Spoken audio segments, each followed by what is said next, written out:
Hi, my name is Megan Miller, and today I'm going to be talking about cybersecurity.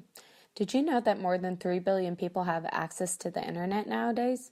That number is only growing. Not to mention, hackers have been successful in hacking up to 110 million Americans' accounts this year alone. Not only have online personal accounts been hacked, but also some large company and corporations. In an era where technology continues to expand and grow, it is essential to understand cybersecurity. So why is it important? Because technology is advancing, and that means that hackers have more opportunities to use high-tech software in order to hack your accounts. Not to mention, information is being stored online versus having a hard copy. Lack of security can result in many different consequences, including identity theft, stolen credit cards, access to private healthcare information, and much more. So, what are the ways in which hackers access your online accounts? They do it through things called phishing scams.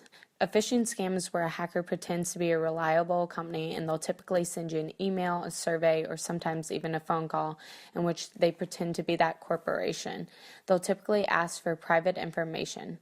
The best way to identify these phishing scams is typically the email will have a spelling mistake. Also, if they're requesting for a password or a username, that company should have access to your account. So those are just some ways in which to detect a phishing scam. So how else can you protect yourself online? I'm going to talk about 4 different ways. You can go private on social media, create strong passwords, not use the same password for all sites, and use a password generator or a password manager. So social media is something everyone has today: Twitter, Facebook, Instagram. And under each social media, you should be able to go to your account and go to a section that says privacy.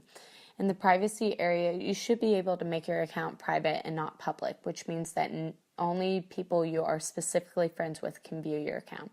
It's also a good idea to use different passwords for each social media outlet.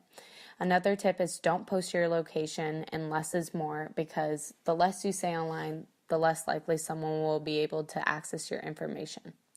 How do you create a good password? You can use a password generator site. You can make long passwords. They suggest more than 8 characters, and in those characters use capital letters, numbers, and symbols. And don't use words or commonly used words such as like football. Make sure that in your password it's just random letters put together. You can also use the password manager, which is a site that basically generates and retrieves complex passwords. They make them for you so you don't have to remember it. These sites are typically safe because they're very encrypted. That way hackers can't even hack into their own sites. So what you would do is you would generate a password on the site, go to your password manager, and copy that password and paste it to log into all your accounts. Some password manager sites include Dashlane, Zoho Vault, Sticky Password Premium, and they typically cost around $15 to $30. These are just a few different ways in which you can ensure that you have good security online and are protected against hackers. Thank you for watching.